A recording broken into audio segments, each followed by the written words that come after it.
Final Fantasy Wiki Podcast is brought to you by Foamstars from Square Enix. Woo! Foamstars, the fresh new 4v4 online party shooter for PlayStation 4 and 5 from Square Enix. Feel the FOMO. Get the foam down your throat, in your pores, up your orifices. Foam. Get foamed, yo. Yeah.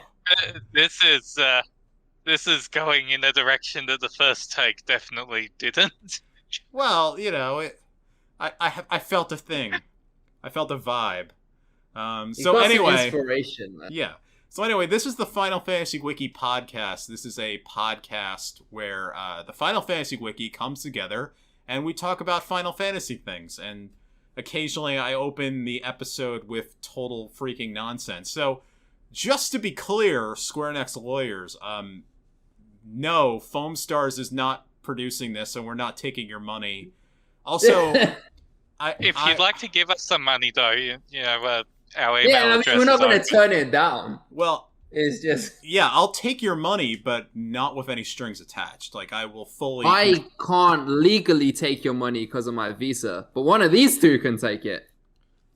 Well, SomeColorMage, I don't think you can take the money either. It just makes tax more complicated, I think. Yeah. Yeah. See, I don't have a visa or anything. I'm not in America. I'm just all right. native Australian, and therefore they can interact with me the way they could with any Australian. Yeah, and then I guess, yeah. So I'm just a citizen in my country taking money from Foamstars. So anyway, I should say, I have nothing against Foamstars. So there's no irony in this. I think it looks okay. I would say it looks very creative. Yeah. Very creative looking game. Even if I'm surprised it took this long for someone to make a Splatoon-like. Yeah. Even if, I will be honest, the name does make me think that it's a Pornhub channel, but still, you know. Fucking hell. There's definitely an energy to it that is akin to a fetish of some kind, and I'm not sure what fetish it would be. But then again, I could say the same thing. I could say the same thing about Splatoon. Let's be real. Okay, let's moving on. Moving on. So, it's June 2023, the month of months, because in less than a week, Final Fantasy XVI will release, and that will be the usual monthly podcast. We'll have tons to say about Final Fantasy XVI, I'm sure. The demo's out. I haven't played it because I'm still trying to finish Zelda. So when I finish Zelda, I'll play Final Fantasy XVI, but that's not now. Still got to beat Ganondorf.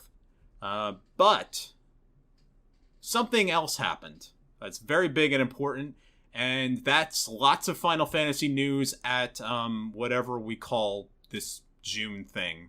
Summer Games Fest, State of Play / Xbox EBA E3. I'm calling it fucking E3. That's what it is. It's the E3 season. Like, E3 might be dead, despite how much they keep claiming they're going to be back the next year. E3's dead. But everyone still concentrates a bunch of shit around this time, except for Nintendo, because Nintendo have realized they can just do this shit on demand. They're the people who spelt the beginning of the end of E3 by realizing that. But everyone still does it right now because, I don't know, the Doritos Pope offered them money to, I guess. Yeah, and like, you could say that E3's dead, but that Keighley show was the most E3-esque E3 thing I've seen in probably about 10 years. What was it? Keighley show? Yeah, the Jeff Keighley show. The Summer Games. Oh, that Summer one, Games Fest. Yeah. Gotcha, okay. Yeah. So that featured... Jeff Keighley, the Doritos Pope, and his two biannual shows, which... Actually, what I saw of Summer Games Fest, they didn't have an anti-vaping PSA this time, so the show quality is improving. It is. And then they had that random-ass joke that was really funny. It was like, speaking of Final Fantasy, brought to you by DoorDash. Oh, like, that shit is you know what? Funny. You know what? We should start over, because if I'd said the podcast is brought to you by DoorDash, that would have been a better gag than the Foamstars one. Foamstars is also brought to you by DoorDash. See, that shit was funny. Yeah, like, I spent the last time we were talking about the Games Awards, I spent the whole time complaining about how it was trying to be the Oscars, but doesn't have anything that actually makes the Oscars entertaining. Spoilers, it's not the awards. But, I mean, Jeff Keighley is getting better at it, if that show is anything to go by. Yeah, well, I mean, there was a few things about the show that I found personally not great. There were no women at it, which was strange. Yeah, I mean, a lot of it overall still kind of dull, but like it's not as bad as previous years. And exactly, like if we want to talk about stinkers of a show, there was a complete stinker this year, and was it called the OTK? Thing. I don't know what that even is. I'm not sure either. It was a bunch of streamers, like Asmongold and stuff. The show was like 4 hours long or something, and they showed every trailer twice, so that the second time they could commentate over it. Oh, this would be good for streaming. This might be actually the record for the worst E3 show ever, that one. Wait, it can't possibly be better than the Konami show from like 2011 or whatever that was. The legendary 1 million troops. Wow. Yes, but that's funny. That's funny. So it's automatically better than... Well, I remember some E3 shows like from recent times where it's like, oh, it's going to be a thing, and then they don't show anything at all. I think like Capcom a couple years ago. There was one EA show where it was like this woman was presenting it, and you could tell she was trying her hardest to actually look remotely excited, and it just wasn't working. The crowd just were not into it. Even the developers showcasing were not into it. I felt so bad for that woman who was like doing her best to actually keep people engaged. It just wasn't working. There have been some bad E3 shows. And speaking of which... Remember the 2015 Square Enix one where this is the first time they ever showed Nier Automata, and it was in like this tiny little theater, and it was like so weird and awkward because there was like 20 people in the audience. And of course, I had Yoko Taro with the Emil mask, and he was there clapping at the end. And that was the like, only... oh god. So, what did you all think of the Twisted Metal TV show? It was a thing. I mean, like, I saw it and I was like, oh, Twisted Metal. Are they making a new one? And then they're making a TV show. I'm like, that's an interesting choice. Like, Twisted Metal hasn't been a thing in God knows how long. Well, I already knew that the TV show was a thing, so I went into that announcement not giving a fuck and came out of it not giving a fuck. So... the fact that my opinion didn't get worse means that it's probably one of the most inoffensive. Hey, gamers, watch this TV show shit in any of these shows. Right. I will say, like, I'm still, like, baffled by the Gran Turismo movie. Like, what, like, you know. Who wants that? Like, when they first, like, announced it, I'm like, oh, okay, it's gonna be a show, and it's gonna be, like, you know, like, Formula One racing show or whatever, except it's just got a video game theme. I'm like, okay, that's kind of cool. But then they say like, no, it's a film about people playing a video game. I'm like, why? Well, no, like, they're not. not... It's Neil Blomkamp, weirdly enough, is directing that, and the plot is that they're kids who play the game, and then because they played the game so many times, they're gonna be good at racing. So there's actually a point in the trailer where the kid's like, I know this track. I've done it 1,000 times. I know all the lines. Oh. And then, okay. Yeah. And then the guy from Stranger Things, Officer Hop, he's like, yeah, if you miss a line in the game, you just start over. You miss a line here, you die. And it's, you know what? I like the audacity of it, of how stupid it is. I'm not going to see this movie, though. Yeah, same. Like, I'm a big Gran Turismo fan. That's definitely a fair perspective. Yeah, I'm a big fan of the game. I'm not into that. But yeah, I mean, I think it's only a matter of time before Final Fantasy gets one. Like, you know, there were rumors that Final Fantasy VII was going to get an anime show based on it, which I could believe, but there's been nothing to substantiate that whatsoever. There it were was also 9, rumors wasn't it? that there was rumors about 9 was getting an animated show as well, which Yeah, another and one then we I heard can absolutely believe. nothing about it since, which, Right. yeah. Yeah, and I could still believe it, but, there's been nothing to substantiate it since the rumors came out. And I remember when the rumors came out, because people were saying, oh shit, there's all these publications reporting on it. We should just write a page on it as if it's confirmed. And I said, hold on a minute. We still don't have that many details yet. And looking back, I'm glad we held off because nothing since has come out. Right. Yeah. Have you ever seen The Last Starfighter? It's a movie from the 80s. A kid plays so much arcade stuff that it turns out he actually is a superhero that can go and fight aliens in a spaceship. I have not seen that. Anyway, is it like Jumanji but in space? It's like Tron but in space, I guess. I've never actually seen the movie. I just know of it. I would rather watch that than the Need for Speed movie. Oh wait, no, sorry, Gran Turismo. The Gran Turismo movie. Wait, no. There's also a Need for The Speed Need for movie, Speed, which I don't know why that exists either. The Need for Speed movie is great. I actually love that movie. I'm that movie's biggest fan. In that I'm the only person that liked it. Okay, fair enough. It is all right, let me tell you one scene. So they're all a group of like street racers. It's clearly a ripoff of Fast and Furious. So then they get Mr. Robot. He's part of the crew. I can't remember the actor's name off the top of my head. So he's working in an office. Rami Malek. He's working in an office building in Detroit. They come up to the office building in their muscle car, and they're like, Rami Malek, we're getting the team back together. Come down here. Come join us. And Rami Malek is so bored of his office life that he strips naked and dances his way down to the curb to join up with them. Wow. Yep. So that's that movie.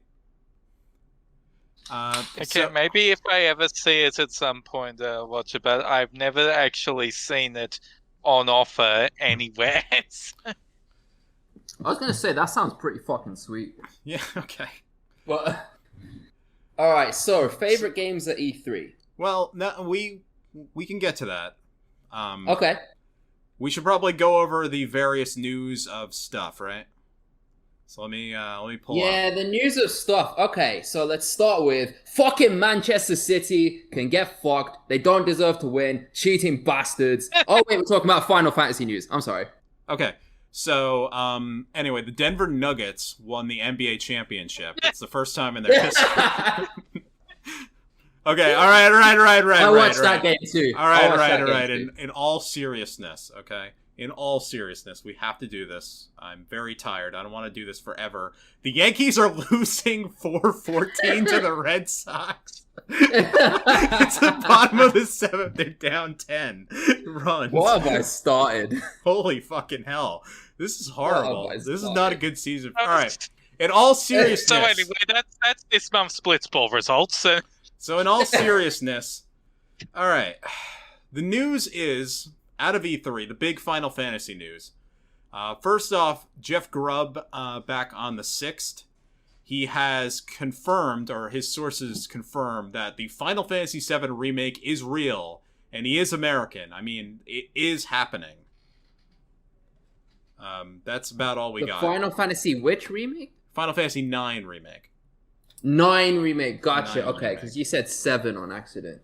I did say I was tired, so, these sorts of things are going to happen. Yeah. So, I'm just going to reiterate what I've said about that a million times. That's the most believable rumor by far. I'm still shocked that people don't believe that one. It just seems like such a logical move to make. Okay, speaking of rumors and things like that, Imran Khan on the 3rd was reporting that Square Enix is nervous about the Final Fantasy XVI pre-order numbers, which are tracking behind Final Fantasy XV based on the number of platform holders for the PS5 versus the PS4 at this time in their But history. that's stupid. Like, that's a stupid way of looking at it, man. Like, I mean, yes. I hate I hate that they're looking at it like that because, like, you know, Final Fantasy XVI, this is a game that's going to sell by word of mouth.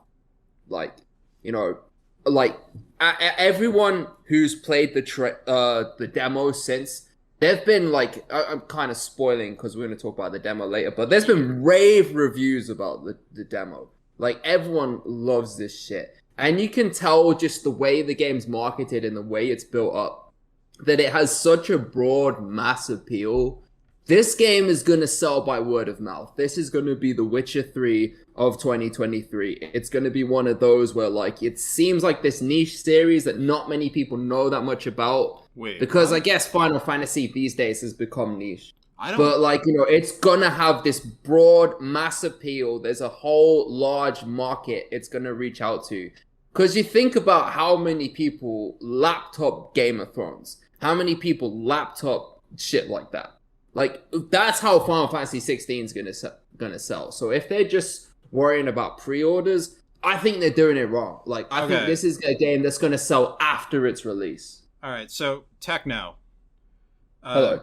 Yes. So, The Witcher 3 Wild Hunt has sold 50 million copies since its original release.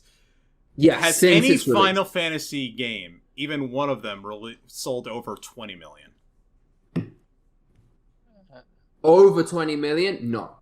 Okay. I know that they've definitely gotten close. But that's what I'm saying. Like, you think it's going to sell that? You think it's going to sell like twice as much as any other Final Fantasy ever? No, that's okay. I'll rephrase what I meant. Like, what I mean is that it's going to be something that comes out of nowhere and has this broad mass appeal, and everyone laps it up.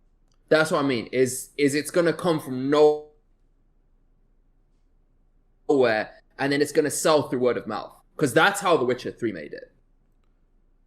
I don't... I will note, well, obviously, none of us have any numbers. People have observed things that indicate that, you know, since the demo came out about a week ago, there have been spikes in both Final Fantasy 16 pre-orders and PS5 orders. So there is evidence that it's working. That's what I'm saying. Word of mouth. That is what's going to carry this game. Okay. I mean, it is also one of the most heavily marketed games of the year. Like, there have been tons and tons of trailers for this thing. One of those marketing... Oh, yeah, Sony also, like, because Sony is basically Final Fantasy's biggest backer now, considering none of the major titles since 15 have been on non-Sony platform, been launched on non-Sony platforms, and Sony's only real big thing this year is Spider-Man 2, so they're kind of also putting their weight behind 16 and probably Rebirth afterwards. Yeah, one of those marketing pitches. Not to jump off this plot point entirely, but it is a very nice pivot. That there's a burger coming out for Final Fantasy 16 at... Oh, yeah, the fucking burger in London. The green burger in something called Bodine's Barbecue. Now, Techno, you're from England, so do you have any idea what that is? No.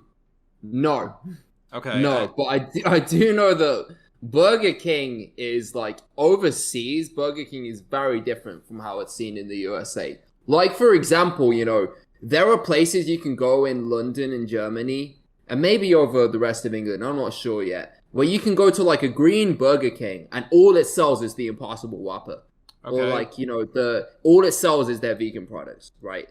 That you would never hear of something like that in the USA. So Burger King overseas does this, like, really wild thing with their marketing. It's not, like, out of step for a European Burger King to do. Is Bodine's Barbecue the English Burger King? No. Bodine's Barbecue? Oh, you're on about... Yeah, we're talking about the burger. Like, if you want to talk about Burger King facts, I can talk about how in Australia they're not allowed to call themselves Burger King because they lost a trademark lawsuit they tried to file against some other place that's called Burger King that was here before they tried to expand here. Oh, okay. No, I didn't hear about that. So down here they call themselves Hungry Jacks. Okay, No, for some. Oh, do you know what? I'm stupid. I got it mixed up with the fucking Spider-Man Spider-Verse burger from Burger King. That's what happened. All right. Anyway, there's a lot of green burgers lately. The Final Fantasy burger, right? The one in London. Yeah, that's a London-only restaurant, and I imagine the reason they did that is just because Square Enix's marketing team are all based out of London. You know, there's like... Oh, yeah, Sony's mainly based in England now, too. They're like... Yeah, like London, just for whatever reason, is a place you seem to go whenever you want to market things internationally. Because it's like, oh, great, English speaking, and they have access to the European markets. So it's smart, but that's probably why they did it. Okay, well, I'm never going to be able to get the iconic burger, which is the EIKONIC burger. Sadly, because I'm never going... I mean, I may go to London at some point in my life. I suspect I will, but that will not happen this year. And that will not happen by the 22nd. And also, I don't want to eat a green burger. Yeah, London, great place to visit. Yeah, but don't eat the green burgers. Have fish and chips or something. No, do eat the green burgers. Yeah, are you sure? Wait, are you on about green as in environmentally friendly, or green as in green as in the bun is literally dyed green? Yeah, then don't eat those. That's stupid. We are on a new one tonight. Like, the energy's always weird around here, but like tonight, it's like it is really something. We've had all kinds of. I don't know about you, but I fucking love it. We've had all kinds of technical problems getting started, and now we have Technobliterator problems in the actual recording. So anyway, I'm punching it a little bit. Okay, so I don't know how well Final Fantasy XVI is going to sell. I'm not going to say 50 million copies because that's like top 10 all time. But if it sells maybe best of any game in the series, I'd be pleasantly surprised.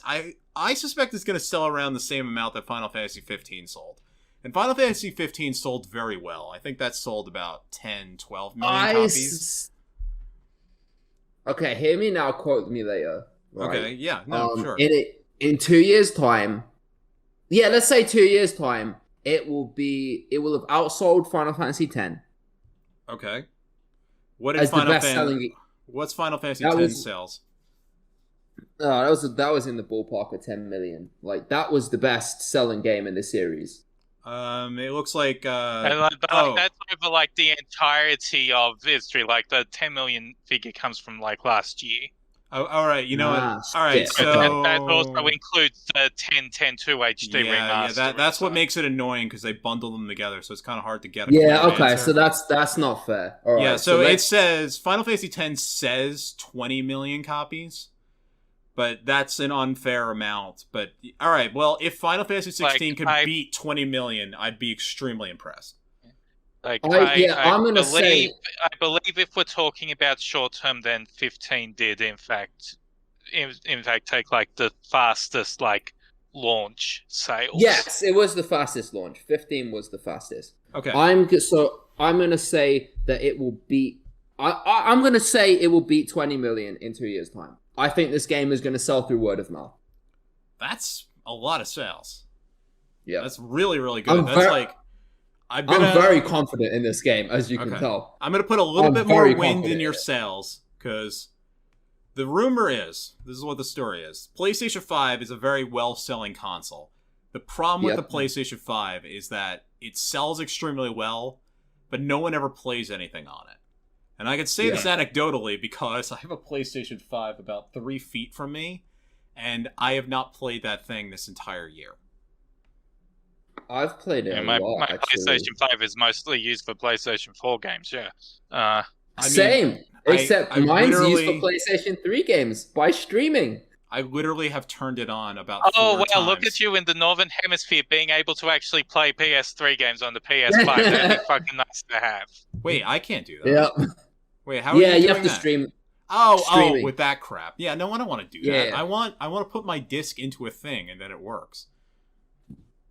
Yeah, no, I don't use discs for my PS5 at all. Oh, fuck that. I'm just going to get an emulator. I'm not even doing that. All right, not bothering. Totally fair. Yeah, so anyway, where were we? So Final Fantasy XVI sales, we've already had that discussion. Do you want to have a wager. No. You know why we don't want to do a wager? Because we didn't even remember the last wager we did. We did wagers on this podcast a year ago. None of us remember what they were.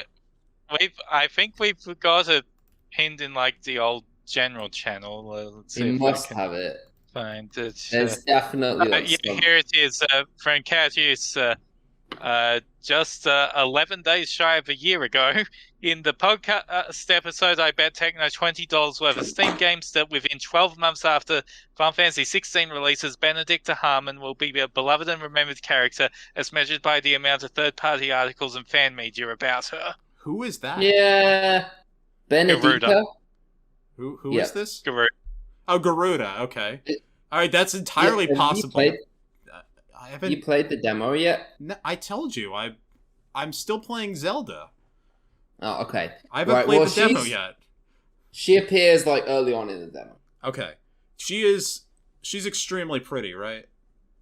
She's that character. She's the at first appearance. girl. I mean, we'll get to this later, but yes, she is definitely intended to be the hot chick of the game. Okay, there will be tons of fan art for her. So I think Cat Use is screwed on that one. What's the other wager?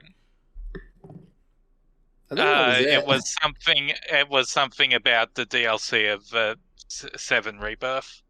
Oh, all right. I think I was in on that, wasn't I? That one. Yeah. Can you refresh us on what it even was?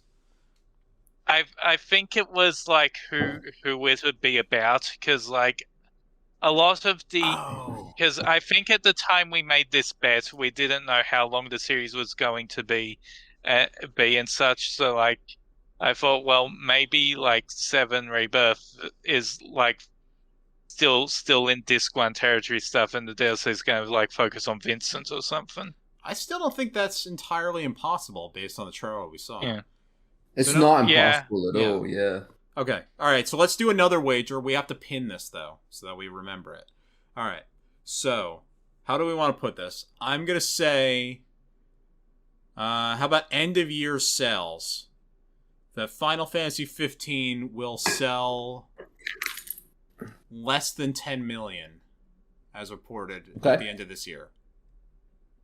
I predict it will sell over 10 million. Okay, we have to base this on the latest report of sales, unfortunately self-reported by Square Enix, because nobody has access to real data on this. Yeah, nobody does any remotely accurate sales tracking. If they don't report it, they're kind of reporting it. If they don't report it, that means I win. Yeah, definitely. Yeah, if they don't report it, they're basically saying, like, look, it didn't sell that well, but we're just not going to tell you how well it did sell. They'll report it by saying sales were disappointing. They'll go in and report it one way or another. They have this terrible tendency of doing that.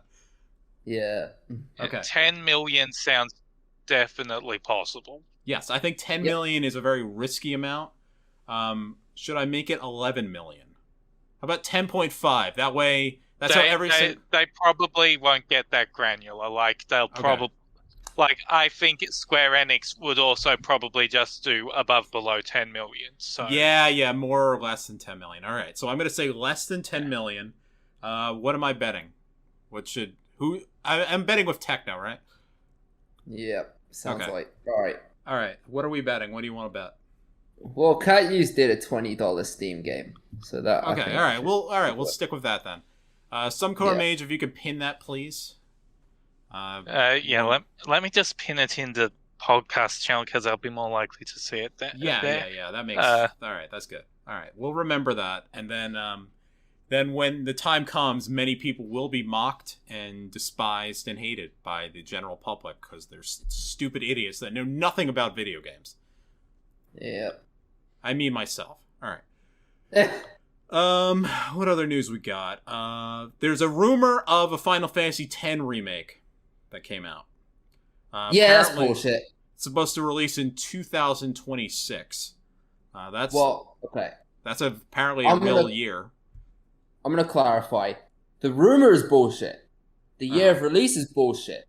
The Final Fantasy X remake, entirely believable. Because if you think about it, the PS4 era was all about PS1 remakes. You know, we had a Medieval remake, we had the Crash Bandicoot remake, we had the Spyro remake, we had the Final Fantasy VII remake. We had like a shit ton of PS1 Wait. remakes came out on PS4. Wait, can I not pin in the podcast channel? God, the Wait, you servers can't? on this, the permissions on this server are fucked. Alright, yeah, I don't think I could do it either. Yeah, just Wait. ping Scapy about it and ask him. Alright, But, we'll worry yeah. about that later. Alright. Yeah. So so logically follows that the PS5 era is going to be filled with PS2 remakes. You know, we've already had a decent number of PS2 remakes. You know, we had the Shadow of the Colossus remake was really, really good. Resident Evil 4. Resident Evil 4, another excellent one. We've already had them. So it just logically follows that we're going to be filled Metal with a Gear lot of Solid PS2. 3, actually. Yes, I was just getting to that. It was just announced, right? That's coming out. It logically follows that a Final Fantasy X remake for the PS5 era just makes a lot of sense. Like, I'd be shocked if they don't announce like there's something like that is even coming, right? I think it's believable, but I think the person who gave the rumor was full of shit, and I think 2026 is also a bullshit year. Okay. Yeah, I don't know what this is based on. This is just a reset era thread. So, it's just honestly, you know what it all is? It looks like it's all deleted already, too. Yeah. All right. Yeah, it was bullshit. Well, whatever. Like as far as I can understand, like that person deleted all their posts and their accounts and got banned for good measure. So I think they all think it's fake. Okay, all right. So maybe I shouldn't even report about that then.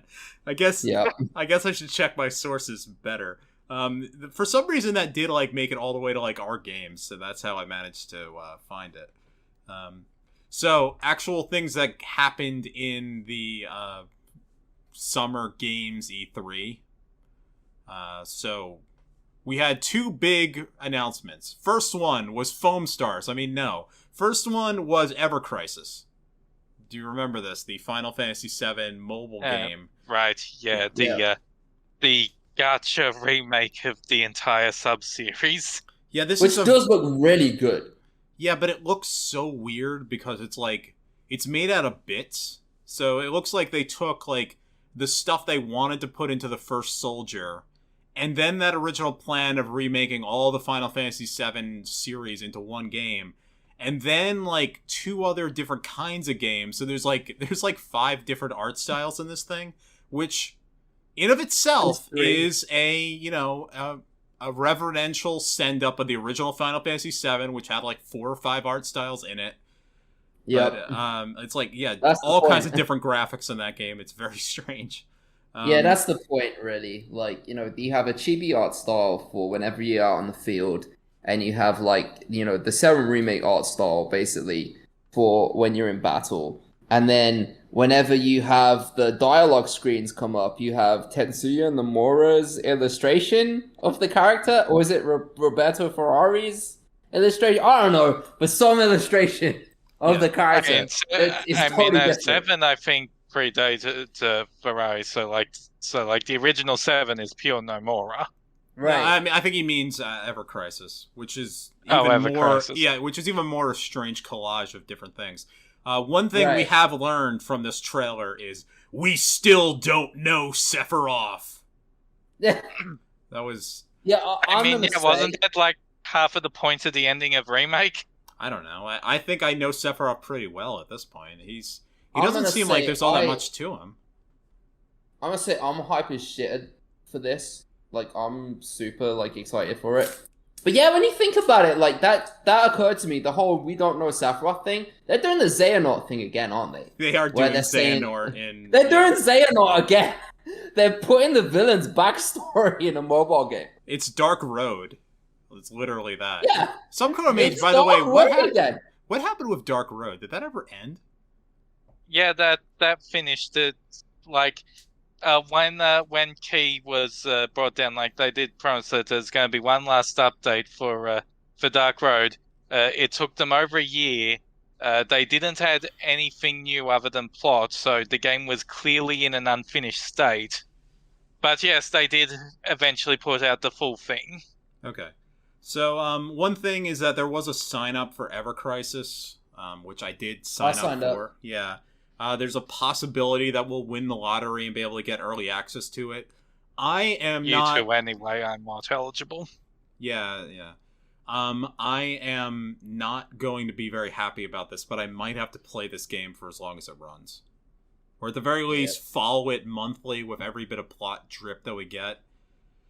Which I'm not going to enjoy. I really do not like these kinds of video games. I've said this multiple times. I tried playing that Nier Reincarnation game because I was really excited to see... I've heard horrible things about that one. Yeah, it is so fucking boring. I cannot even begin to tell you. I played Opera Omnia. I don't play it anymore, right? I will say Opera Omnia was one of the good ones because you can play that game and you can get really far in it and you don't need to pay them a single cent. Like, that's a legit good one. Well, I'm not going to pay them a cent. Yeah, nor did I. But if you play the War of the... I mean, they made that, like, little Brave Exvius Final Fantasy Tactics XV game. Like, I tried that one. I could not get into that at all, right? So, I'm hoping that Ever Crisis ends up on the Opera Omnia end of things, as opposed to the War of the... What's it called? I don't War remember. of the Visions, yeah. War of the Visions, yeah. I hope this ends up more like Opera Omnia than War of the Visions, because if it ends up like War of the Visions, I'm not going to like it. War of the Visions is... I think it really depends on who's doing it. And the fact that Square is putting the trailers for this in the same place that they do their proper, like, important in-house games implies that they've actually put some amount of value on this instead of offloading them to a lot of gacha companies are truly fucking terrible, which should come to no surprise to anyone, and Square likes to contract out to some of the worst for these. Yeah, like, they don't even talk about their 15 gacha game. Because that's like a whole other company. Yeah, it's two. They made two of those. They don't even talk about those. Yeah, those are all in their own little universe. They're basically just slot machines with Final Fantasy 15. We don't even cover them on the wiki. That's how irrelevant they are. Oh. We should probably have a page. None of us know a single goddamn thing about them except for the fact that they exist. I think they're like Clash of Clans clones or something. No, we have a page for them, and that's it. Okay. We have nothing beyond the page. Alright, yeah, well, do they exist really, though, is the question. I feel like the whole thing is just a money laundering scam. They even use those shitty kinds of mobile ads that have gotten them in trouble in some jurisdictions. They've gotten companies in trouble in some jurisdictions for just outright lying about what the games are. Yeah. Well, I mean, so Ever Crisis, it's not going to end up like that. But I think you're right to be wary of it because it could end up really, really bad. But I'm going to remain cautiously optimistic. Okay. All right, let's move on to the real... I am willing to give it a shot, but my patience with gacha can be very thin. So... No. We got to move on to the real story, all right? Got to move on to the real story. The important stuff, DoorDash. No. Final Fantasy VII Rebirth finally did show up. Now, this was after This is after a long run of very... very weird Kingdom Hearts 1 opening-looking tweets from the Final Fantasy VII Rebirth people, like, featuring such things... We have made preparations! Yeah, exactly. Question: how is development progressing on Final Fantasy VII Rebirth? Answer: development is progressing smoothly and according to plan. We are currently working to nailing down a release date for the game. Like, I'm trying to do that, like, voice-wise, but there's, like, 4 fonts in this and multiple different colors. It is... Yeah, I do not know how to vocally enunciate giant green text. Exactly. It's a dream. So, like, someone made a meme tweet of it where it was like, question, will players be able to press buttons on the controller to progress in the Final Fantasy VII Rebirth story? Answer, yes! Players will be able to press buttons on the controller to progress in the Final Fantasy VII Rebirth story. when you walk away, you don't hear me say, please obey me. So we actually did get... Sora just falling through the dream. I've been having these weird thoughts lately. Like, does this game have a chain of narrative developments or not? Yeah, exactly. So, we did get the Final Fantasy VII Rebirth trailer at the Summer Games Fest after Jeff Keighley trolled us with fucking DoorDash Taco Bell stuff. So, what did you all think of this trailer? It's like 4 minutes long. Really fucking good. Really fucking good. It definitely raises some questions about what the hell is actually going on. Yeah, there's a lot going also, on. the world design that we see in that trailer, it's just beautiful, and also good to see that they learnt the most important thing from Integrate, which is that combination attacks are fucking awesome, and it's a travesty that they just don't get used more often. Yep, that was my second takeaway. My first favorite thing from the trailer, fucking Bugenhagen, man. So hyped about this motherfucker. Bugenhagen, man. I noticed that the scene with Bugenhagen was angled so that we can't actually tell what the hell is going on with his legs. Yeah, I've always wondered what that is. What is the deal with him? He's like an old man in a ball. Yeah, it's like you can't actually tell. And then the way Red XIII calls him grandpa, is it an adopted grandpa, or is it like, are you just I always assumed adopted. I don't want to. That one has to be adoption. I mean, come on, we meet Red XIII's father. I mean, sure, he's a rock at the time, so but like he's clearly a rock that was formerly of the same species as Red XIII. Yeah, right. I mean, all right. So Hojo did try to make Red XIII have sex with Aerith, but the remake has removed version, not in remake. Not in remake, they removed that, and also the game they replaced it with him wanting her to have a gangbang with the soldiers. Yeah, that's even worse. No, actually, it's all terrible. It's all terrible. Yeah, but like mechanically, none of that ever made any sense, and I think it was a joke to begin with. So let's just say that Bugenhagen is spiritually the grandpa. He's not biologically the grandpa. Also, we still don't know what's going on with his form. Is he a genie? Is that what he is? Fuck knows. All right. This trailer did open with. All right, so most of this trailer looks like it maps more or less 1-to-1 with what we know of Final Fantasy VII Original. So, there's Cosmo Canyon, and there's Junon, and, the Crystal Caves and stuff. We see Elena, which is cool. There are a couple things that immediately I flag as like, what the hell's going on? One is the immediate opening, which is set in Midgar, after a tornado has come down, and you see all the various party members being led away into ambulances. So that's some other universe, I think.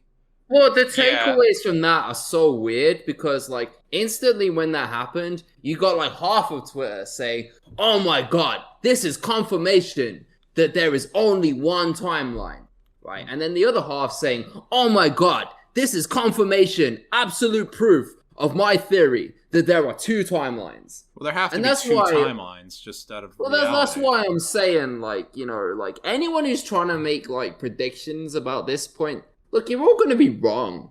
Like, I mean, respect to you, if you, like, really enjoy theory crafting about it, if it's stuff that, like, if it's stuff you're really into, I respect it. But I just feel like, it's a fool's errand, man. You're all going to get it wrong. Like, it's all gonna be completely different from what you expect. Like, just... Yeah. Okay, another thing a lot of people were thinking is that this trailer is implying that Tifa is going to die. Because... No, it's not. That's stupid.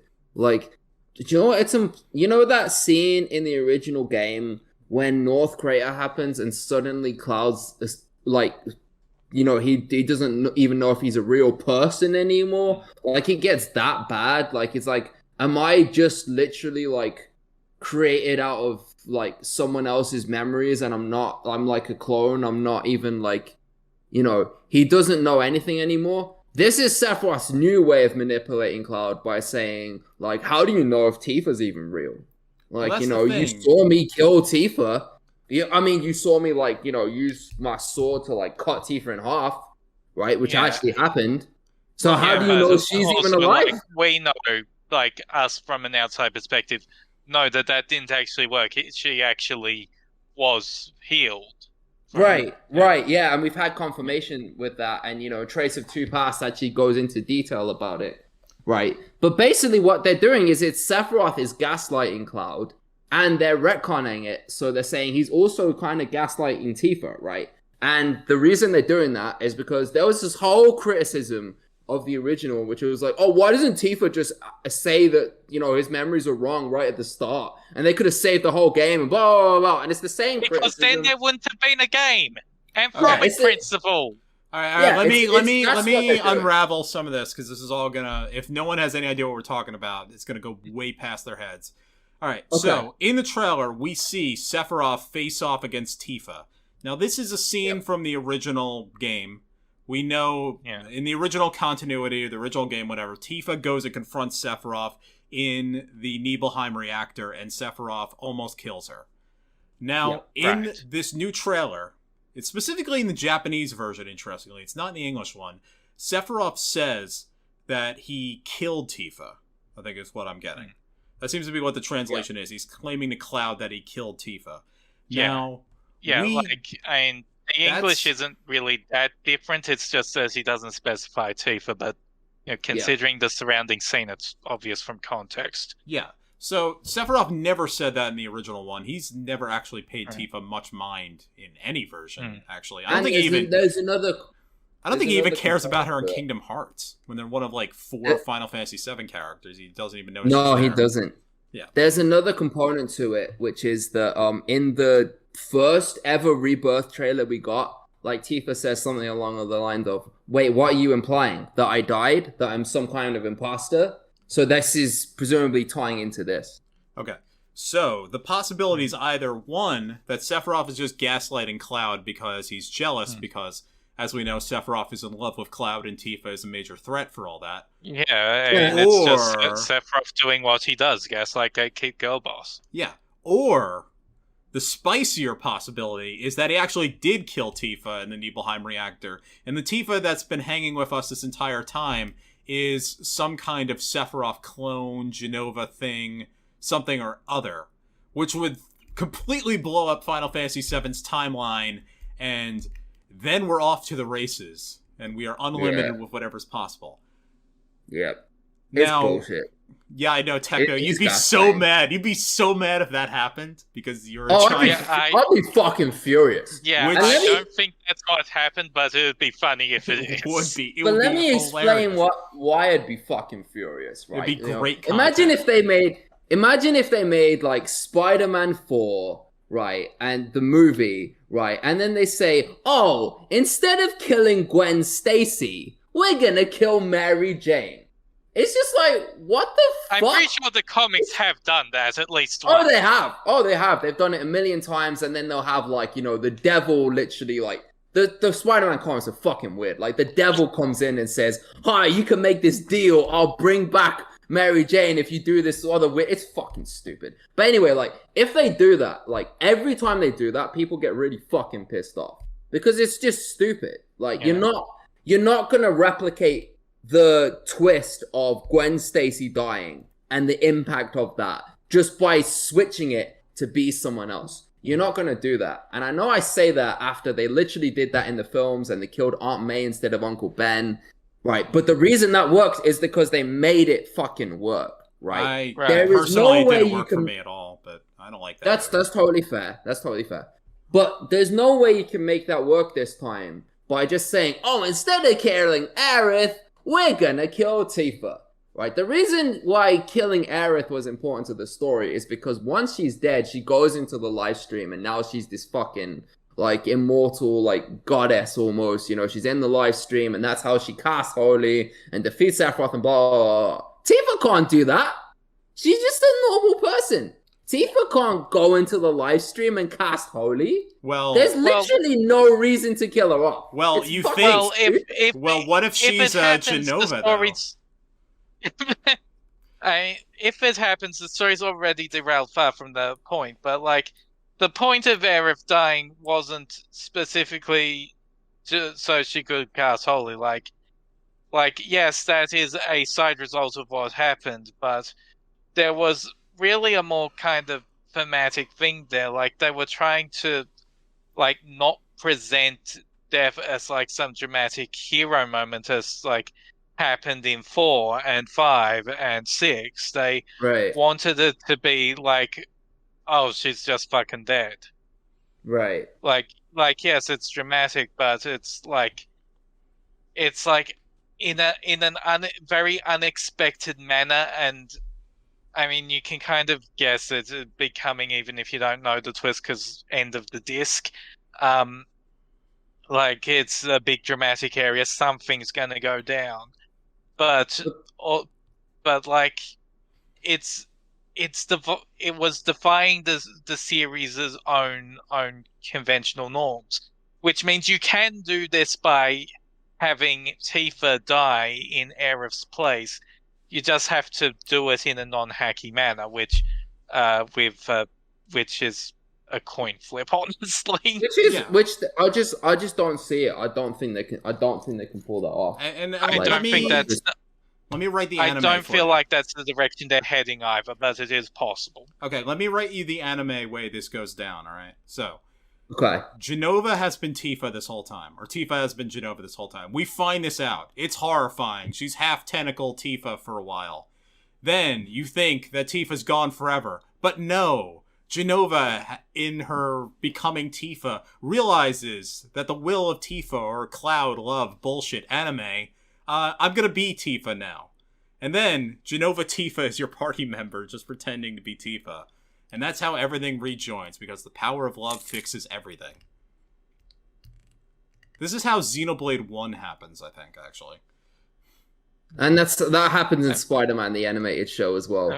So, like, really, I think the way they could, like, actually avoid Aerith's death is like, you know, the cast have been having some visions about stuff that happens. How they even see, you know, out of context things that are part of Aerith's death. And like earlier, like before Aerith sacrifices herself, we already have one party member die in Final Fantasy VII when Kate Sith traps himself in the Temple of the Ancients. Boo. And, you know, willingly lets himself. And then he's like, "Oh, just kidding." Boo! Yes, You and suck. then he comes back with a second body. So what Cloud can do is that he makes sure he takes Kate Sith with him into the final dungeon. Well, not final dungeon, the city, blah blah blah. And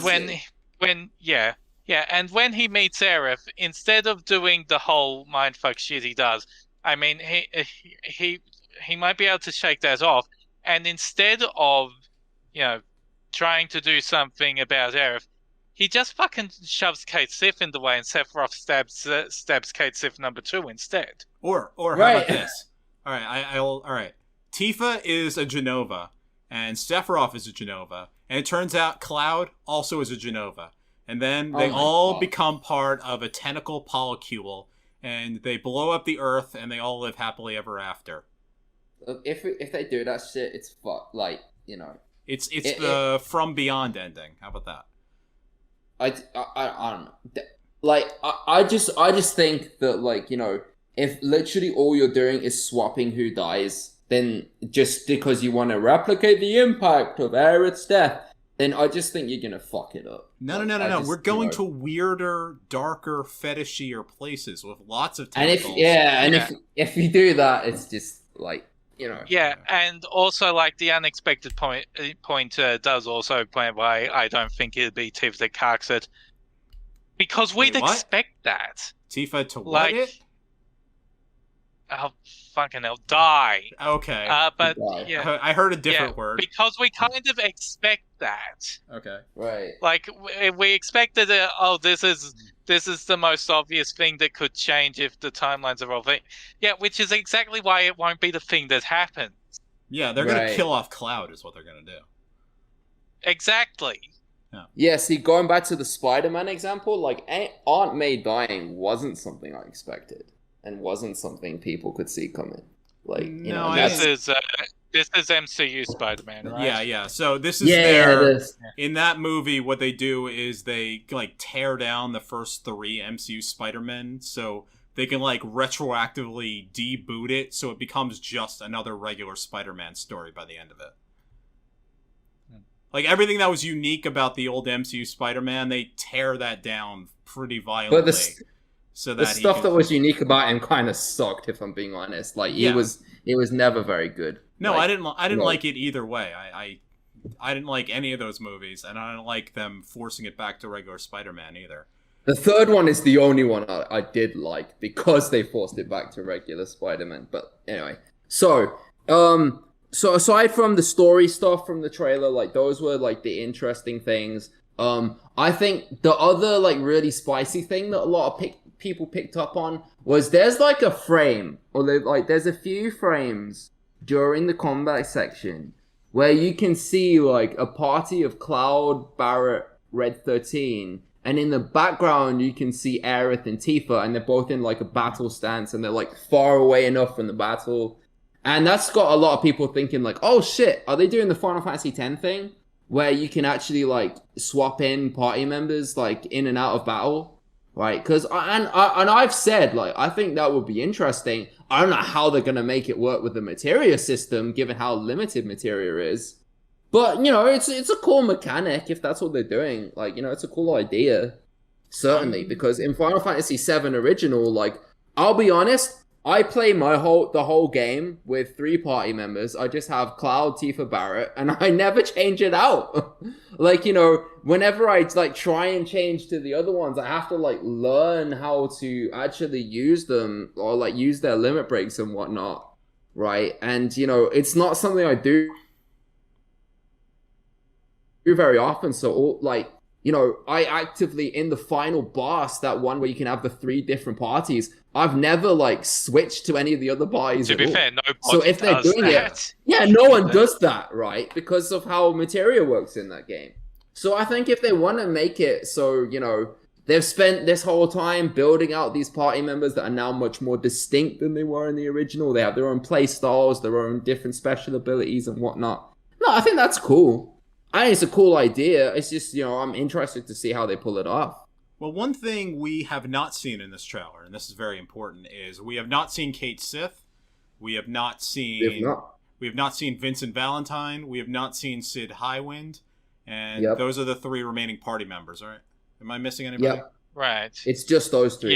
Yeah. And like, they have to show up eventually, right? Because these are all characters that can be first encountered on disc 1 of the original. So unless they are deviating away from having them, which seems incredibly unlikely, and because this is a 3-part series, they can't end before the end of disc 1. There's just too much stuff to cover.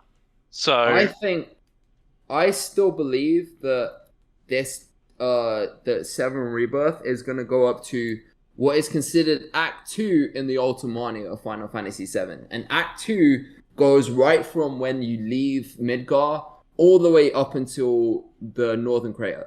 Right, okay. Till when Sephiroth summons Meteor, the Northern Crater. I think it's going to go up to that, and then that would mean that the Final Fantasy VII 3, the 3rd part, is the last 2 acts, which goes from when Tifa is the party member, is the 3rd act up until when Cloud rejoins, and then the 4th act is the end of the game.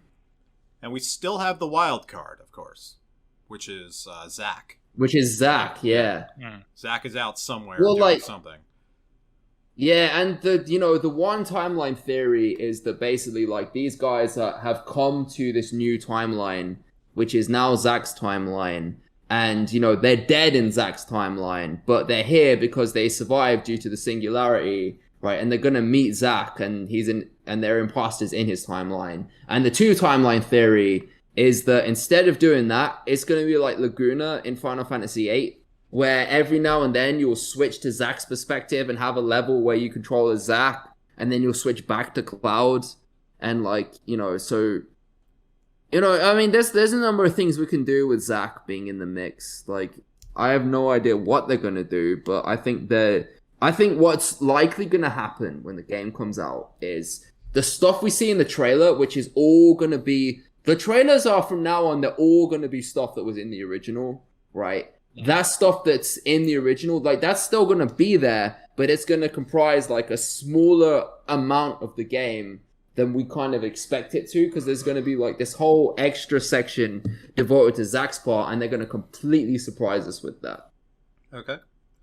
I think that's the most realistic expectation. Yeah, I think at this point all we can do is theory craft, and we will have to wait until winter 2024. Is that what they said? They said early 2024. Okay. All right.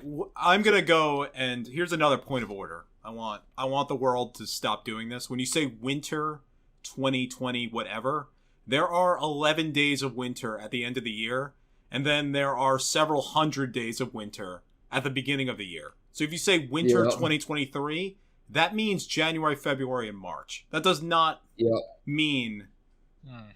And when I say winter 2024, I mean January, February, March 2024. Just to make everything simpler. Keep in mind, we also have an Australian on the call, in which case winter is very, very different from that. Well, all right. This is another point of order. Yes, but Techno, I'd like someone else in this call. I understand time zones and how they might affect the seasons and such. Yeah. Well, this is another point of order. So, Jeff Keighley, you say that it's the Summer Games Fest. However, I see that this happened on early June.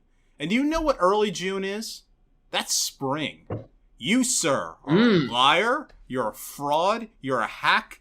You ruined video games. 60 FPS. Okay? All right. We should move on to our next thing, right? Is there anything else, Final Fantasy? We'll have tons more to talk about Final Fantasy VII Rebirth when the time comes. So what is next on the docket? All right, so there's Final Fantasy XVI stuff, just the build up to it. A lot of it. Yeah, I think reviews should be out like next Tuesday. Seems to be the normal pattern. I know the game is like 100% finished, and that some critics already have it. We do not have it. Yeah, there have definitely been review copies out in the wild long enough for reviews to have started finishing the game. Yeah. So one thing is that the Final Fantasy XVI team, they posted a JPEG to Twitter, which is often a very bad sign. That's usually the sign. It's okay. It wasn't yellow. It wasn't yellow. So all right, it's good. All right. And they're mad because Final Fantasy XVI copies have leaked from circulation, which is just inevitable. Which always happens. It does always happen. There's not much... Yeah. I mean, the entire game did not leak 2 weeks ahead of time, like with Zelda Tears of the Kingdom. Yeah, and with 7 Remake, same thing happened there. Yes, it did, actually. I forgot about that. The other big thing of news, now, they did have like 4 hours of Final Fantasy XVI celebration last Sunday.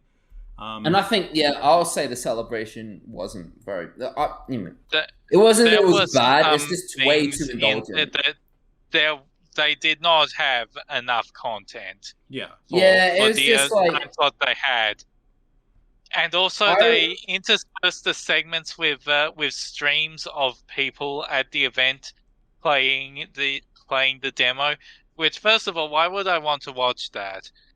Second of all, they were clearly just putting in the feed of someone else's Twitch channel, because the first time they did it, it kept cutting to ad breaks in the fucking Twitch, the other person's Twitch.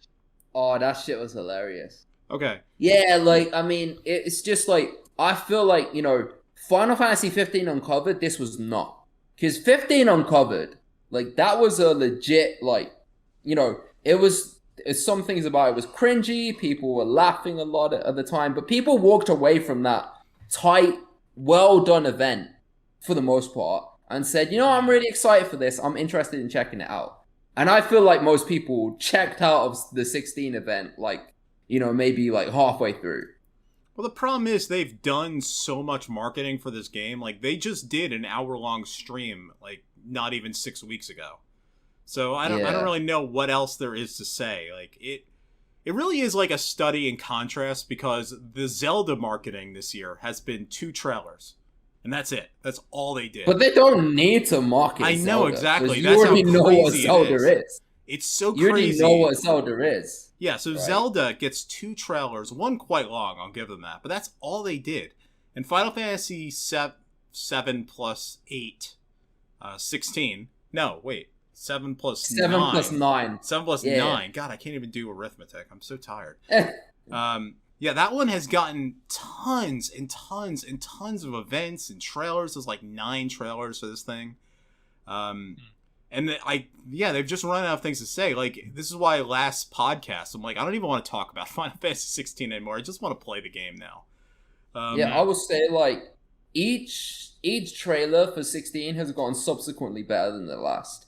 And each, like, the reception to it among the community has slowly gotten better over time. So, you know, in ways, I think their marketing strategy is working. Okay. There is one big piece of news. I think there was only really one big piece of news. It's that Final Fantasy XVI was developed with help from, one, the Kingdom Hearts team, which means that might be why we still have not seen anything of Kingdom Hearts 4. The other thing is that Platinum Games helped make this thing. That one was a curveball. Yeah. I don't know what they developed. I assume they might have helped with, like, maybe the icon bosses. Yeah, it seemed... Yeah. Because I imagine that many people in the kitchen making the battle system might be kind of a too many cooks thing, and so I imagine they assisted like some things like that. I don't know. We'll find out later. I think that's what they did.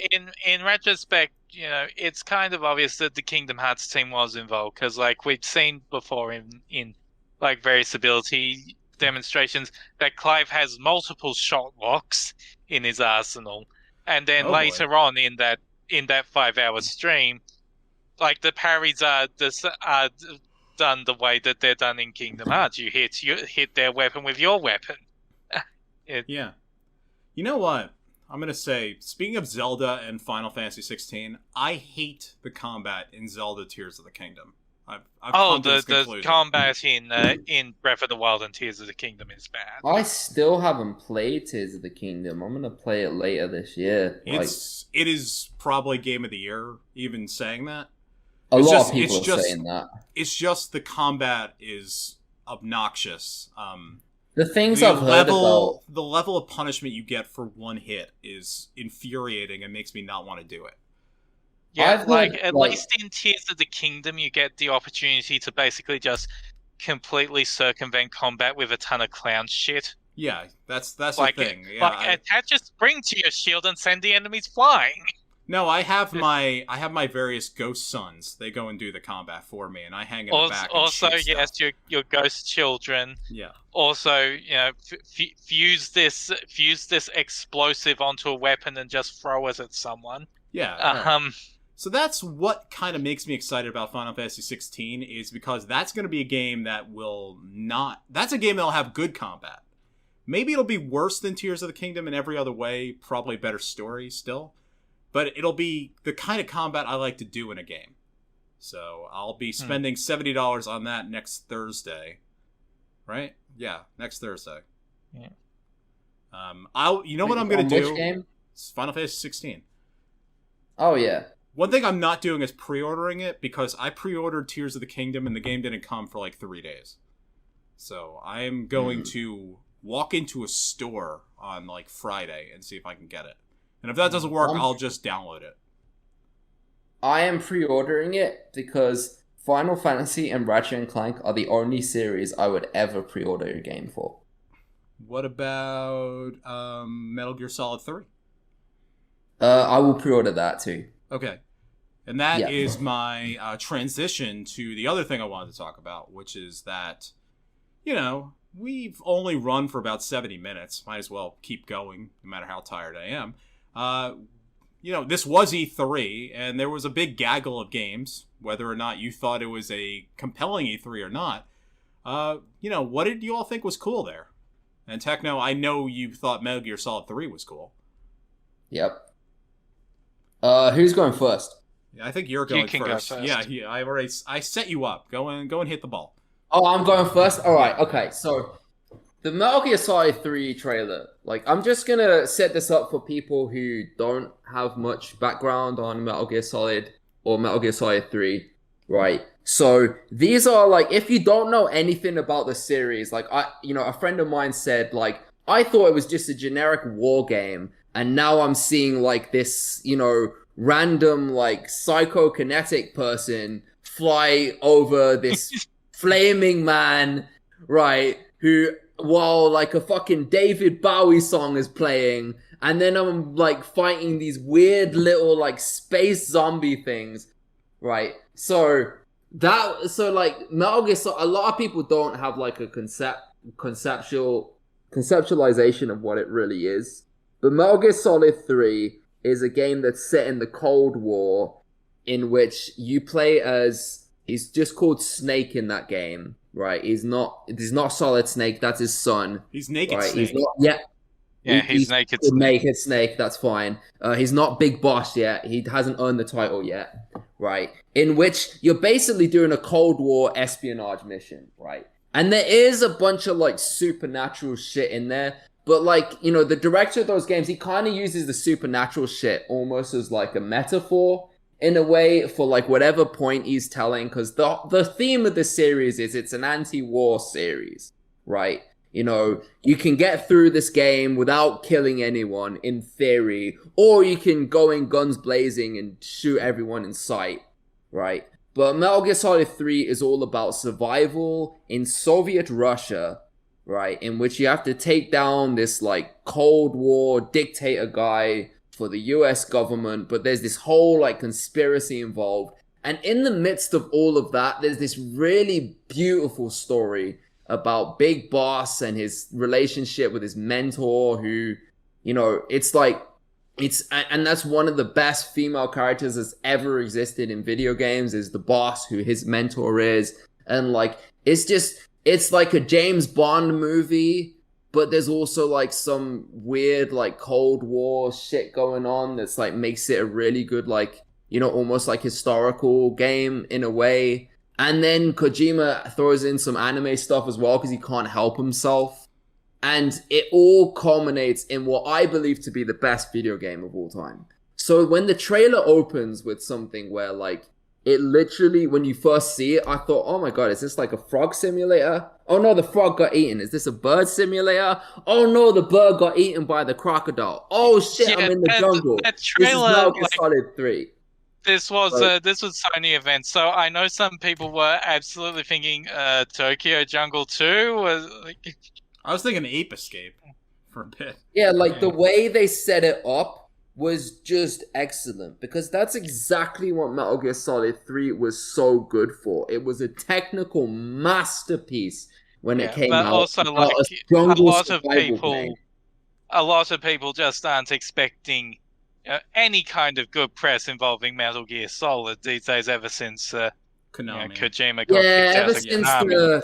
Ever since the creator of the games left, like, basically, it's been shit show after shit show. So the fact that they managed to make a trailer that was actually interesting is already a gigantic improvement on Konami's part. Right. Well, there are two caveats, though, on this. As we said, Kojima is not involved, which is I consider a gigantic question mark. I think the rumor is that like he's on better terms than he used to be, and he's like consulting for it. But I feel like everything I heard about that bridge is thoroughly burned. That if they were to come to him, I don't think he cares. Like, he doesn't have to care about Metal Gear anymore, because like he gets to pal around with a bunch of his friends in Hollywood these days. Yeah, he's hanging with Nicolas Cage right now, so I think he's all right. Yeah, I mean, Hideo Kojima, like, there's some people who think he only ever wanted to make movies to begin with, and I can see it, but... The other thing is that apparently they're using the original PlayStation 2 audio, like, unchanged entirely, which does lead to some question marks. Like, I like the idea they'd keep the original cast, like, unchanged. Yeah. However, I could see a reason why you'd want to re-record it if you're going to make major changes. But if you're not, and you're just going to use the original audio, that means, is this really a remake as much as is it just a PlayStation 5 port of a PlayStation 2 game? Well, I think it's going to be a remake in the way that Shadow of the Colossus was a remake, right? You know, they build it from the ground up, and they make it look as good as a modern game, but the actual gameplay itself is kind of unchanged. And I think that's what this is going to be. Like, I assume that I think there's probably going to be one big change, and that it's that I find it difficult to believe that like Metal Gear Solid, like, okay, they said it's Metal Gear Solid Delta, but that logo is clearly Metal Gear Solid Triangle. Right. Yeah, that too. Yeah, we haven't been calling it the right name. It's Metal Gear Solid unpronounceable symbol. See, like 3. And well, every Metal Gear Solid up until 5 was a bunch of small individual zones. I don't think that, you know, if they're actually remaking this game and not just, you know, heavily upscaling the PS2 version, I assume that's just going to be more of one big single area thing. Yeah. Yeah, so all I'm going to say is, like, you know, I ended up taking way more time on that than I thought I would. But all I'm going to say is, like, Metal Gear Solid 3, the way I've described it, it sounds like a mess. You just have to play it, because it's just such a beautiful game. And the thing I'm most excited for is not me playing it myself, although I am excited for that. I'm most excited to see what other people would make of it when it comes out, because, like, I really think it's a gem. I really think it is. I would still call it the best game ever made, right? That was my number one. It's the best Metal Gear game, I think. It definitely is the best Metal Gear. Yeah, that's that or Revengeance. Yeah, either that or Revengeance. Yeah. Yeah, that's unquestionable. And, you know, if we do get a Revengeance remake coming from this, then that would be wonderful too, right? Yeah, I mean, I really believe it's the best game of all time. And I'm really excited for other people to play it. That was my number one. My number two is going to be Spider-Man 2. Boring answer, I know. Like, you know, I'm. If you couldn't tell from this podcast already, big fan of the superhero. Like, he's my favorite of all time. Like, you know, and Spider-Man 1 was made by Insomniac Games, who also made Ratchet & Clank. And they did such a phenomenal job with Spider-Man 1. They did okay with Miles Morales. Like, I don't think the story was that great. I think it was a little derivative. But the gameplay was fun. You know, so I really want to see what they do with Spider-Man 2. It sounds like they're adapting the Venom storyline, which there's never been a good adaptation of that. Because Spider-Man 3, the Sam Raimi film, was it was funny, but it wasn't good. Yes, which is exactly what you need out of a good Marvel adaptation. If it's not dumb and campy as hell, you haven't done it right. Right, exactly. But so Spider-Man 2, that's going to be my number 2. My number 3, you're going to think I'm so boring, and it's true, my taste in games isn't that good. But my number 3 is Assassin's Creed Mirage. And I'll explain why, because Assassin's Creed hasn't really been good, in my opinion. A lot of people say since Black Flag, which is Assassin's Creed 4, I couldn't even really get into that one. Assassin's Creed 4, the number, but it's like the 6th game in the series. That's Black Flag, exactly. right? The pirate one? Yeah. I feel like when they moved away from Ezio Auditore, like when they did that, they kind of lost their way a little bit. Like I feel like they've yet to make a really, really, really good one without Ezio in it, because, you know, they made decent ones that are more like RPG-esque, but they're still kind of moving away from what the series was about in ways. And, you know, there were interesting ideas there, but they're still kind of these bloated messes of a game. And Assassin's Creed Mirage looks like they're going right back to their roots again, and, you know, back to something that resembles more of an Assassin's Creed game, right? And I feel like if they can learn from the things they learned from with these recent ones, then it could be an interesting one, you know. So I'm saying the main thing they need to learn is to fucking control themselves, because, like, Right. Origins was a solid base, and then the other two games that iterated on that formula, Odyssey and Valhalla, their problem was that there was too much game. Exactly. These things were just objectively too fucking big. Valhalla received updates for like 3 years, adding even more stuff. Right. Odyssey got an update after Valhalla came out. Yeah, it's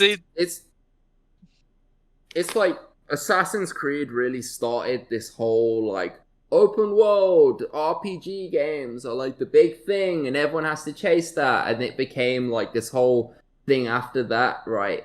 And in some ways, like the recent Assassin's Creeds represent everything that could go wrong with that, like when you get way too ahead of yourselves with that. But I do think, like, I just think Mirage looks interesting. And the reason why it's my number 3 is because I'm excited to see what they do with it. Now, it might come out and it turns out it's total dog shit and it's another Assassin's Creed I don't get. But it might turn out that, they've listened to what people have said about it, and, maybe we'll get back on track, because these are some beneath the bullshit Ubisoft shit in them. Like, there's a really good, like, historical game in those. Like, they're really good at the history and the mythology behind it. And they make there's some interesting writing in there. It's just, they get bogged down when they get way too carried away. There's sometimes some good writing, but I miss the batshit insanity that was 2 and Brotherhood's modern day stuff. Hello, Desmond. Go away. I mean, not just that. I mean, Sean is a fun character, but mostly the conspiracy stuff in 2 and Brotherhood is some of the funniest shit in the series. So fucking cool. Oh, so and funny. It's funny having them to like both try and handle that and also retcon the bits that might be considered bad, because we're doing a game set in the American Revolution, but in like Assassin's Creed 2 we implied that George Washington was evil. Right. It was so funny when that came out, right? Because, like, keep in mind, me, Englishman, when it came out, like, I was seeing all these people around me saying, oh my god, I'm so offended that I'm gonna go back and kill my ancestors. I'm like, really? You're offended by that? How do you think, like, a lot of people felt when they made all those World War II games in which they're killing Nazis? But, anyway. So now we've gone through my boring-ass video game takes. Let's hear what other people look for from E3. I mean, I guess I'll go next because keep it short. Is the Assassin's Creed talk done? I fell asleep. Yeah. I mean, I'll keep it short because also, like, I also had Assassin's Creed on my list because, like, I am actually interested in Return to Form there, but like then Techno posted his list and so I was going to talk about it, and I realized I did not watch a lot of this shit, so there's just a few couple things that stood out to me. And they're both things we already actually knew about. So one thing is the remake of Ghost Trick. This was originally for the DS, directed by Shu Takumi, the man behind the Ace Attorney series, and it is a puzzle game. It is a puzzle game, and you play as a ghost who is trying to solve his own murder, and it is really well written, and some really well designed twists and stuff, and the puzzle design is pretty good too. And I just think it's great that it has a chance of coming out to a greater audience. And also, like, a demo for it came out. This is still using, like, just smoothed out versions of the DS assets. So it's a very simple game. It's running on RE Engine. Like, Capcom has managed to do what nobody else has done and made an engine that just can run literally every game in existence with no issue. RE Engine's fucking insane. You know what? Sorry, interrupt. Did we ever find out what engine Final Fantasy XVI runs on? It's running on 14's engine. What's that? Is that... It is the thing that they turned Crystal Tools into because they didn't have time to make a new engine for A Realm Reborn, so they just took out all the shit that wasn't conducive to the idea of open world level design and basically made their own stuff to fill in. Wow, that's so weird that Crystal Tools is still with us after all these years. Yeah, Crystal Tools has technically outlived Luminous Studio. Yeah, wow. And I would have bet anything that was Unreal 4, and I guess not. They started on Unreal, but because this was a team that started with a bunch of Heavensward devs, they decided, we already know how to use this engine. Why don't we just use that? All right. Well, Crystal Tools from Final Fantasy XIII to 2023. God bless you. Yeah, and the other thing, we still don't know a ton about this, but I just really like the trailer. The Like a Dragon 8 Infinite Wealth. Oh, that's a great trailer. Who among us has not just woken up naked on a beach with no idea how the hell we got there? Yeah, he woke up naked in Honolulu. Ichiban. Yeah. That was a fantastic trailer. And I do like the Like a Dragon Yakuza series, and I do really like Ichiban, so I'm glad to see that there is more of it. Yeah, that's the kind of trailer that usually I would be like, oh, this game's not fucking happening, because it kind of reminded me of the Dead Island 2 trailer, where it's just a guy on a beach, and it's nothing but FMV. Yeah. However, the caveat here is that it's a Capcom game, right? It is Capcom. Well, Like a Dragon, that's Sega. Sega, sorry. Yeah, that's Sega RGG Studio. Yeah, but the Like a Dragon studio, they just pump out games. I think they have 3 games this year. Is that correct? They've had 2 already. They might. They run with a very fast clip, and their engine, I think it's Dragon Engine is what it's called, is also quite good. They had to hold back on it a bit because the game that engine debuted on kind of didn't run very well, but once they figured out how to balance performance with graphics, it works very well.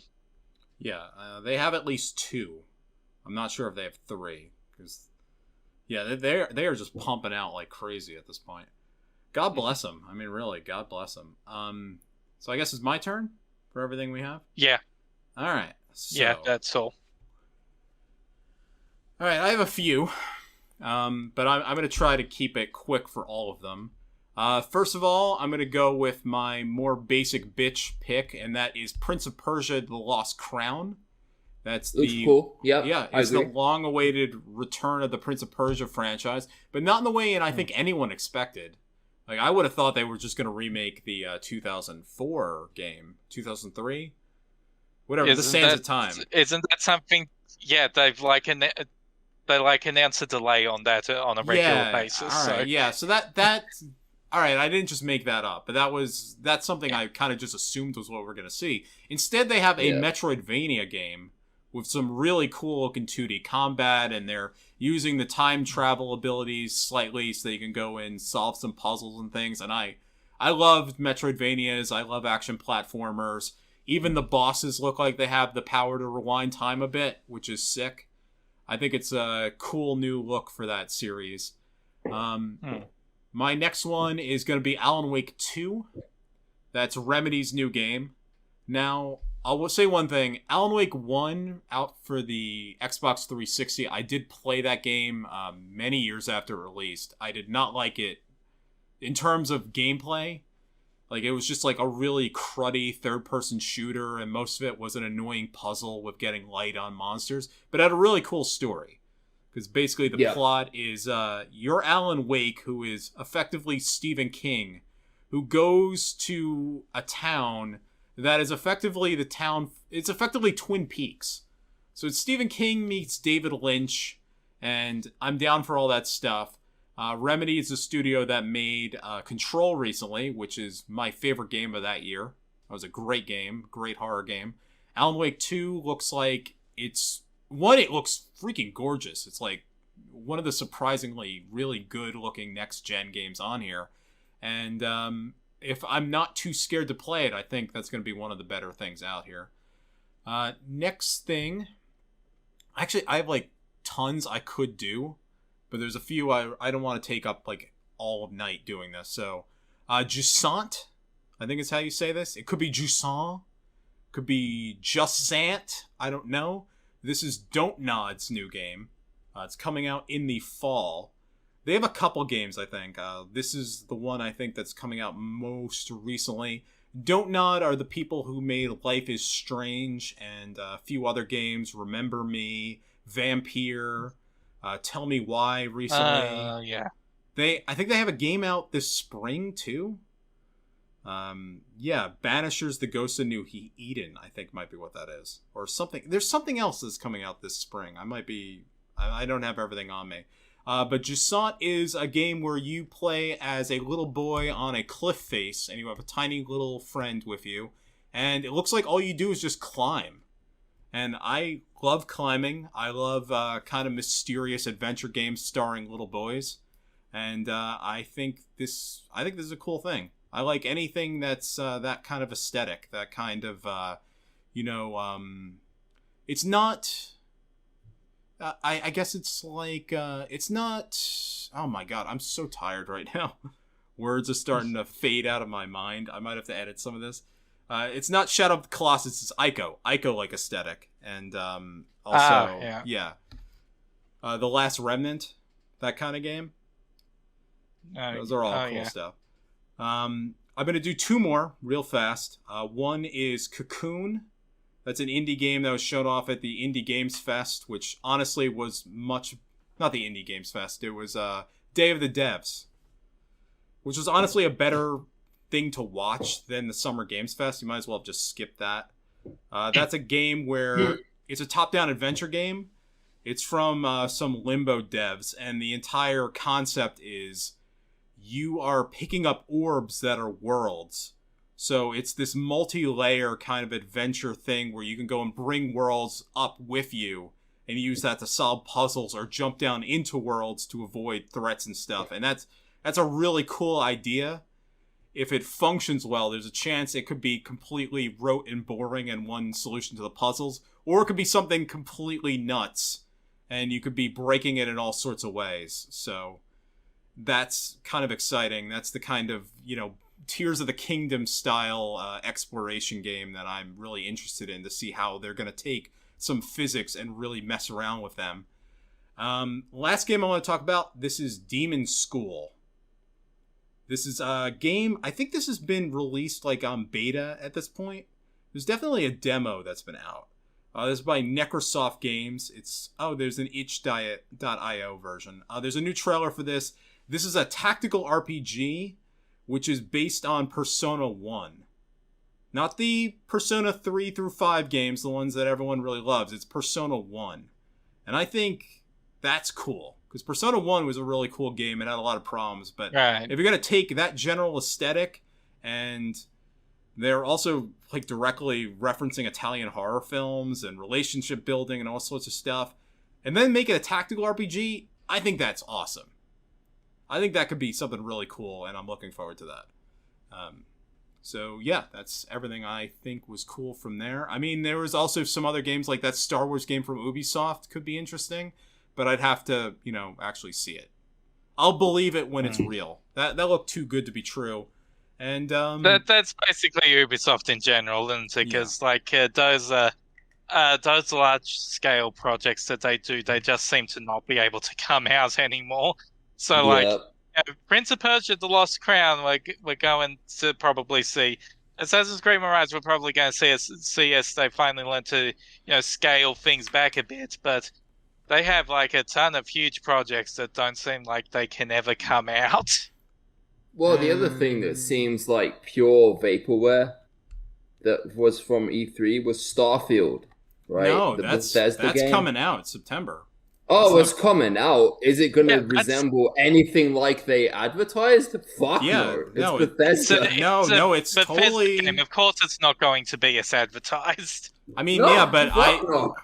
they had a very extended view of that game. It was like 40 minutes of that. So what they showed, that's what the game is mostly going to be. It could be janky as all hell, but they are going to hit those promises, I imagine.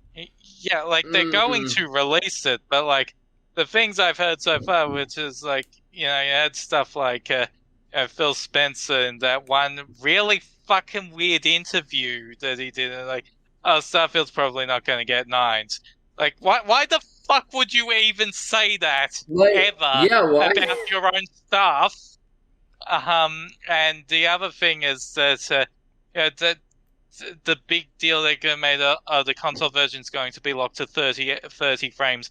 We could have done 60 on console, but we decided not to. I don't care about what the fuck? I don't care about FPS so much. It is the most boring conversation in video games. I don't care that much, but they've gone about it in the fucking stupidest way possible. They're just being a dick for the sake of it. Generally, the temperature on that game seems to be very positive. My worries with that one are less like, is it actually going to be everything that it promises, and more just like, can Bethesda actually make an RPG that I'd ever be interested in playing? And so far, the answer has been no. Yeah, that of course, I'm in the deep minority of that when it comes to video gamers, because people freaking love Skyward Sword. Nobody likes Skyward Sword. Sorry, they like Skyrim. Yeah, like I tried to get into that. I just couldn't. I somewhat get why people like it. I just couldn't. But I mean, I'm shocked, and I'd be shocked if Starfield comes out and it's as good as people are hyping it up to be, just because their track record is not good. They do not have a good track record. So we'll see. They are some of the highest selling mid games ever. Yeah, I think I can almost guarantee you that game is going to outsell Final Fantasy XVI. Well, yeah, probably, but Yeah. like I think every that's time likely. I think of like the large scale Bethesda RPGs, I think of like, you know, how much they need fan modding to fix bugs, and how they've stuck with decades for this engine that is so jank that you can improve performance just by looking at the ground. How's Starfield going to cope with that? The ground's in every direction in space. I really hope that this is the game where they've decided we're not going to fucking release a pile of crap upon release. I don't think they could even get away with it now. They barely got away with it with Fallout 4 back in the day. They did not get away with it with 76. No, they did not. Get away with it then. Well, you know, in the end they did, because that game actually did fairly well. It had a good tale. Once they managed to fix it. After they started releasing content. They had to... Launch Fallout 76 didn't have anything resembling a game in it. Yeah, they had to Anthem that thing, except actually do it. I think like the better term would be they had to No Man's Sky it. They had to Final Fantasy XIV it.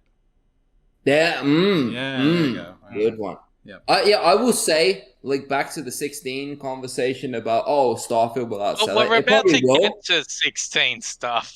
Yeah, we're not... no more new conversations. We're just wrapping up the ones we've had. Yeah, and I'm wrapping this up. I'm saying it will. But if there is any game that could, like, sell in Bethesda numbers, I think it's this one. Okay. You think... All right. Hear me now, quote me later. All right. You know what? When you're buying me a video game in December, we'll all have that discussion. When you're buying me one, we definitely will. I know exactly what game I'm going to get you. Okay. Sonic 2006. Wait, that's not on Steam. Well, I don't know. I'll find a way. That's not on any storefront. They pulled it. I'll find a way to give you Sonic 2006. All right. There must be an eBay copy I can get of that thing, and I will send it to you. It doesn't mean I can play it. Well, what do you mean? You said you could play it on PlayStation 5, didn't you? Yeah, if I can stream it. Well, why? All right. Well, you go and you email Sony in England, They probably live like 2 blocks from your parents' house. And be like, yo, why can't I play Sonic 2006 on my shiny, PlayStation 5? And add the gondolas this time. Why aren't the gondolas? I don't know why I'm emailing Sony in England. Yeah, so, all right, you can email Sony USA too. Email Sega USA while they're having their labor fight right now. And ask them, where are the gondolas in the PlayStation 3 version of Sonic 2006? Where are the friggin' gondolas? Why did you take the gondolas out? Alright. I've lost my mind, so I think we should end here. We all lost our mind. Like, we lost it right when it started. Wait, shit, didn't we have an important topic we were supposed to cover? What important Other than... Oh, the Final Fantasy XVI demo? Yeah. Well, alright, we're doing Final Fantasy XVI at the end of the month. Yep. Alright, the demo came out. A lot of people really like it. I haven't touched it yet because I'm still playing Zelda. Final Fantasy 16 has to wait its fucking turn. That's what I gotta say about Final Fantasy 16. You told me you were coming out on the 22nd. Do not release early a week because I'm not ready yet. I gotta beat Ganondorf. Alright? Okay. Alright? Yep, that's fair. Alright. So Clive, go and fucking wait your fucking turn. Asshole. What a piece of shit. I don't like that dude. It's friggin'... Alright. I'm gonna go to sleep.